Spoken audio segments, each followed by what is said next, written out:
A Igreja do Diabo, Machado de Assis. Conta um velho manuscrito beneditino que o diabo, em certo dia, teve a ideia de fundar uma igreja. Embora os seus lucros fossem contínuos e grandes, sentia-se humilhado com o papel avulso que exercia desde séculos, sem organização, sem regras, sem cânones, sem ritual, sem nada. Vivia, por assim dizer, dos remanescentes divinos, dos descuidos e obséquios humanos. Nada fixo, nada regular. Por que não teria ele a sua igreja? Uma igreja do diabo era um meio eficaz de combater as outras religiões e destruí-las de uma vez. Vá, pois, uma igreja, concluiu ele. Escritura contra escritura, breviário contra breviário. Terei a minha missa com vinho e pão à farta, as minhas prédicas, bulas, novenas e todo o demais aparelho eclesiástico. O meu credo será o núcleo universal dos espíritos, a minha igreja é uma tenda de Abraão. E depois, enquanto as outras religiões se combatem e se dividem, a minha igreja será única. Não acharei diante de mim nem Maomé nem Lutero. Há muitos modos de afirmar. Há um só de negar tudo. Dizendo isto, o diabo sacudiu a cabeça e estendeu os braços com um gesto magnífico e varonil. Em seguida, lembrou-se de ir ter com Deus, para comunicar-lhe a ideia e desafiá-lo. Levantou os olhos, acesos de ódio, ásperos de vingança, e disse consigo: Vamos, é tempo. E rápido, batendo as asas com tal estrondo que abalou todas as províncias do abismo, arrancou da sombra para o infinito azul. Capítulo 2. Entre Deus e o Diabo. Deus recolhia um ancião quando o diabo chegou ao céu. Os serafins que engrinaldavam o recém-chegado detiveram-se logo, e o diabo deixou-se estar à entrada com os olhos no Senhor. — Que me queres tu? Perguntou este.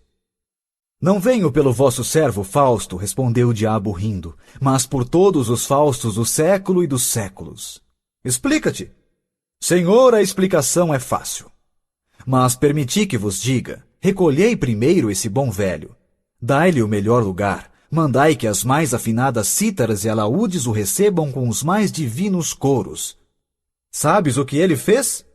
Perguntou o Senhor com os olhos cheios de doçura. Não, mas provavelmente é dos últimos que virão ter convosco. Não tarda muito que o céu fique semelhante a uma casa vazia, por causa do preço, que é alto. Vou edificar uma hospedaria barata. Em 2 palavras, vou fundar uma igreja. Estou cansado da minha desorganização, do meu reinado casual e adventício. É tempo de obter a vitória final e completa. E então vim dizer-vos isso, com lealdade, para que não me acuseis de dissimulação. Boa ideia, não vos parece? Vieste dizê-la, não legitimá-la, advertiu o Senhor. Tendes razão, acudiu o diabo.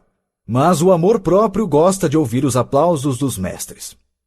Verdade é que neste caso seria o aplauso de um mestre vencido e uma tal exigência.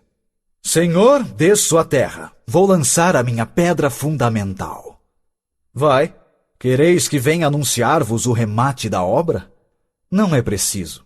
Basta que me digas desde já por que motivo, cansado há tanto da tua desorganização, só agora pensaste em fundar uma igreja.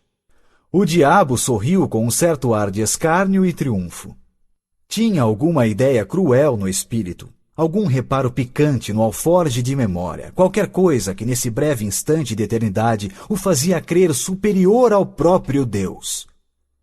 Mas recolheu o riso e disse: Só agora concluí uma observação, começada desde alguns séculos, e é que as virtudes, filhas do céu, são em grande número comparáveis a rainhas, cujo manto de veludo rematasse em franjas de algodão. Ora, eu proponho-me a puxá-las por essa franja e trazê-las todas para a minha igreja. Atrás delas virão as de seda pura. Velho retórico, murmurou o Senhor. Olhai bem. Muitos corpos que ajoelham aos vossos pés, nos templos do mundo, trazem as anquinhas da sala e da rua. Os rostos tingem-se do mesmo pó, os lenços cheiram aos mesmos cheiros, as pupilas centelham de curiosidade e devoção entre o livro santo e o bigode do pecado. Vede o ardor? A indiferença, ao menos, com que esse cavalheiro põe em letras públicas os benefícios que liberalmente espalha, ou sejam roupas ou botas, ou moedas, ou quaisquer dessas matérias necessárias à vida. Mas não quero parecer que me detenho em coisas miúdas. Não falo, por exemplo, da placidez com que este juiz de irmandade nas procissões carrega piedosamente ao peito o vosso amor e uma comenda. Vou a negócios mais altos. Nisto, os serafins agitaram as asas pesadas de fastio e sono. Miguel e Gabriel fitaram no Senhor um olhar de súplica. Deus interrompeu o diabo. Tu és vulgar. Que é o pior que pode acontecer a um espírito da tua espécie, replicou-lhe o Senhor. Tudo o que dizes ou digas está dito e redito pelos moralistas do mundo. É assunto gasto. E se não tens força nem originalidade para renovar um assunto gasto, melhor é que te cales e te retires. Olha, todas as minhas legiões mostram no rosto sinais vivos do tédio que lhes dás. Esse mesmo ancião parece enjoado. E sabes tu o que ele fez? Já vos disse que não. Depois de uma vida honesta, teve uma morte sublime. Colhido em um naufrágio, ia salvar-lhe numa tábua. Mas viu um casal de noivos na flor da vida, que se debatiam já com a morte. Deu-lhes a tábua de salvação e mergulhou na eternidade. Nenhum público. A água e o céu por cima. Onde achas aí a franja de algodão? Senhor, eu sou, como sabeis, o espírito que nega. Negas esta morte? Nego tudo. A misantropia pode tomar aspecto de caridade. Deixar a vida aos outros para um misantropo é realmente aborrecê-los. Retórico e sutil! Exclamou o Senhor. Vai, funda a tua igreja. Chama todas as virtudes, recolhe todas as franjas, convoca todos os homens. Mas vai! Debalde o diabo tentou proferir alguma coisa a mais. Deus impusera-lhe silêncio. Os serafins, a um sinal divino, encheram o céu com harmonias de seus cânticos. O diabo sentiu de repente que se achava no ar. Dobrou as asas e, como um raio, caiu na terra.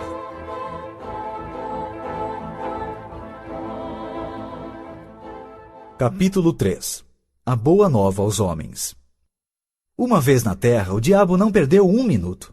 Deu-se pressa em enfiar a cógula beneditina como hábito de boa fama e entrou a espalhar uma doutrina nova e extraordinária, com uma voz que reboava nas entranhas do século. Ele prometia aos seus discípulos e fiéis as delícias da terra, todas as glórias, os deleites mais íntimos. Confessava que era o diabo, mas confessava-o para retificar a noção que os homens tinham dele e desmentir as histórias que a seu respeito contavam as velhas beatas. Sim, sou o diabo, repetia ele. Não o diabo das noites sulfúreas, dos contos soníferos, terror das crianças, mas o diabo verdadeiro e único, o próprio gênio da natureza, a que se deu aquele nome para arredá-lo do coração dos homens. Vede-me gentil e airoso. Sou o vosso verdadeiro pai. Vamos lá, tomai daquele nome inventado para meu desdouro. Fazei dele um troféu e um lábaro, e eu vos darei tudo, tudo, tudo, tudo.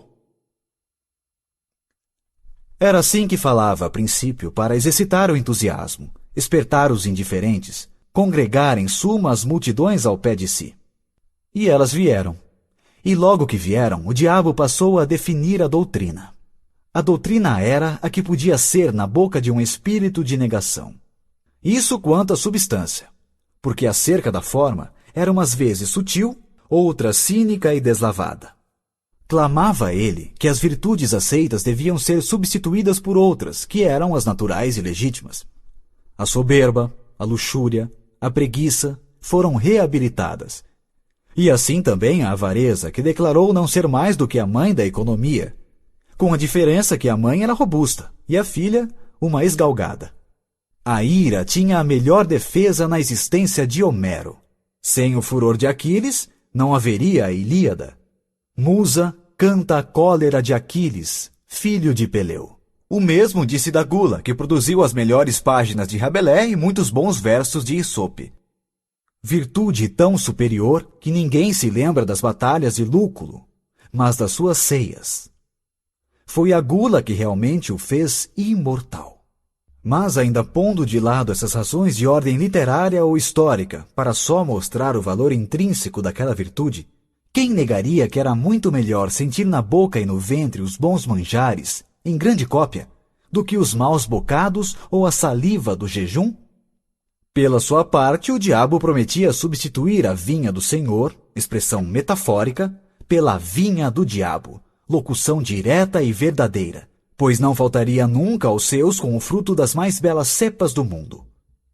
Quanto à inveja, pregou friamente que era a virtude principal, origem de propriedades infinitas, virtude preciosa que chegava a suprir todas as outras, e ao próprio talento.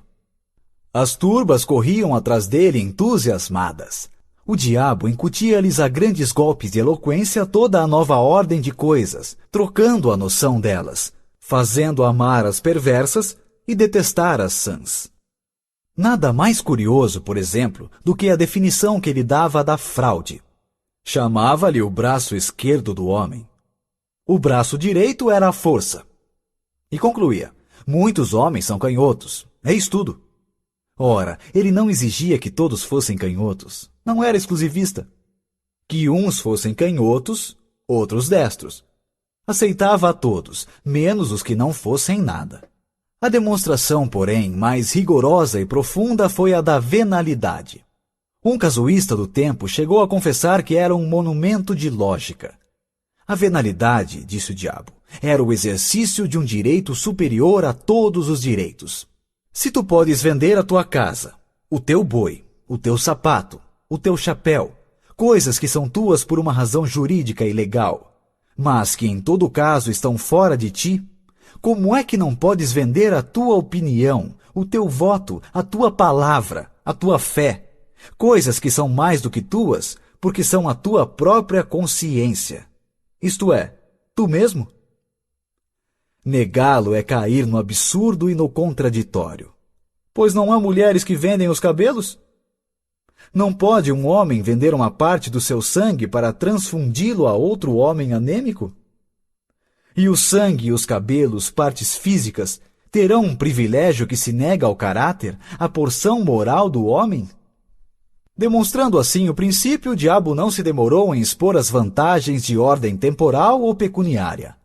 Depois mostrou ainda que, à vista do preconceito social, conviria dissimular o exercício de um direito tão legítimo, o que era exercer ao mesmo tempo a venalidade e a hipocrisia, isto é, merecer duplicadamente. E descia, e subia, examinava tudo, retificava tudo.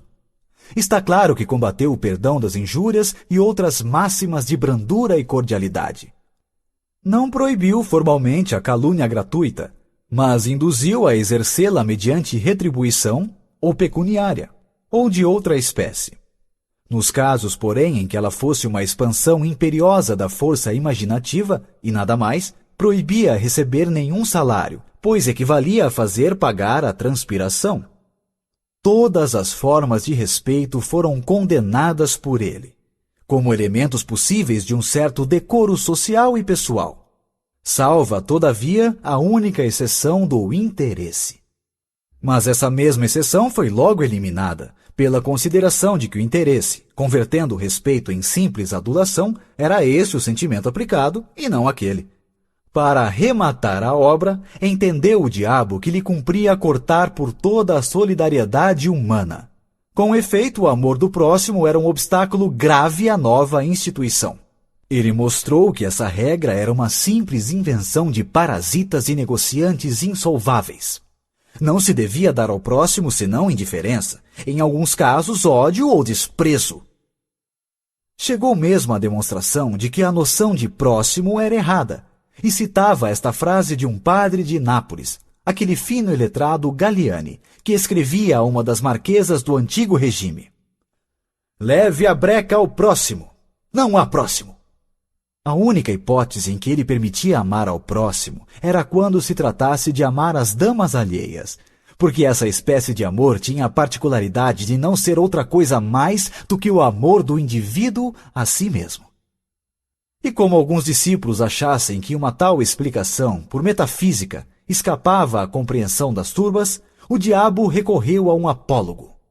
100 pessoas tomam ações de um banco para as operações comuns, mas cada acionista não cuida realmente senão dos seus dividendos. É o que acontece aos adúlteros. Este apólogo foi incluído no livro da sabedoria. Capítulo 4. Franjas e franjas. A previsão do diabo verificou-se. Todas as virtudes cuja capa de veludo acabava em franja de algodão, uma vez puxadas pela franja, deitavam a capas urtigas e vinham alistar-se na igreja nova. Atrás foram chegando as outras, e o tempo abençoou a instituição. A igreja fundara-se. A doutrina propagava-se. Não havia uma região do globo que não a conhecesse, uma língua que não a traduzisse, uma raça que não a amasse. O diabo alçou brados de triunfo. Um dia, porém, longos anos depois, notou o diabo que muitos dos seus fiéis, às escondidas, praticavam as antigas virtudes. Não as praticavam todas, nem integralmente, mas algumas, por partes, e, como digo, as ocultas. Certos glutões recolhiam-se a comer frugalmente 3 ou 4 vezes por ano, justamente em dias de preceito católico. Muitos ávaros davam esmolas à noite ou nas ruas mal povoadas. Vários dilapidadores do erário restituíam-lhe pequenas quantias. Os fraudulentos falavam uma vez ou outra com o coração nas mãos, mas com o mesmo rosto dissimulado, para fazer crer que estavam embaçando os outros. A descoberta assombrou o diabo. Meteu-se a conhecer mais diretamente o mal e viu que lavrava muito. Alguns casos eram até incompreensíveis, como o de um droguista do Levante, que envenenara longamente uma geração inteira, e com o produto das drogas socorria os filhos das vítimas. No Cairo, achou um perfeito ladrão de camelos, que tapava a cara para ir às mesquitas. O diabo deu com ele a entrada de uma, lançou-lhe em rosto o procedimento. Ele negou, dizendo que ia ali roubar o camelo de um drogomano. Roubou-o com efeito à vista do diabo e foi dá-lo de presente a um muezim, que rezou por ele a Alá.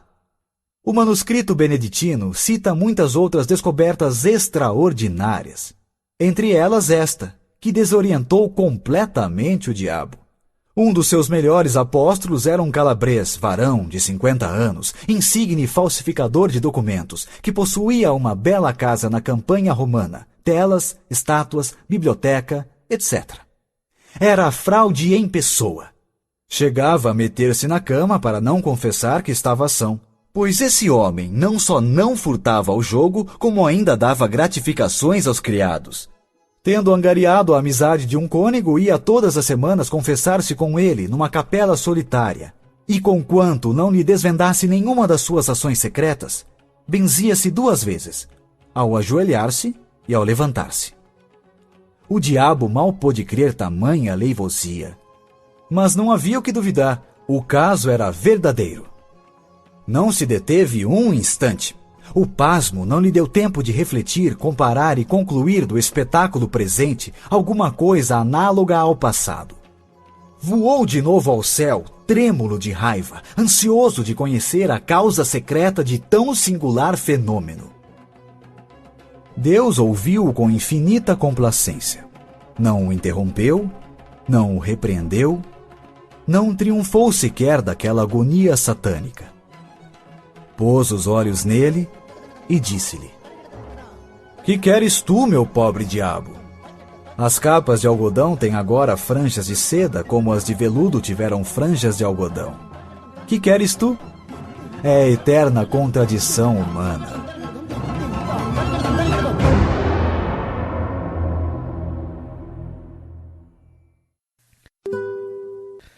Para ler este conto, acesse www.poeteiro.com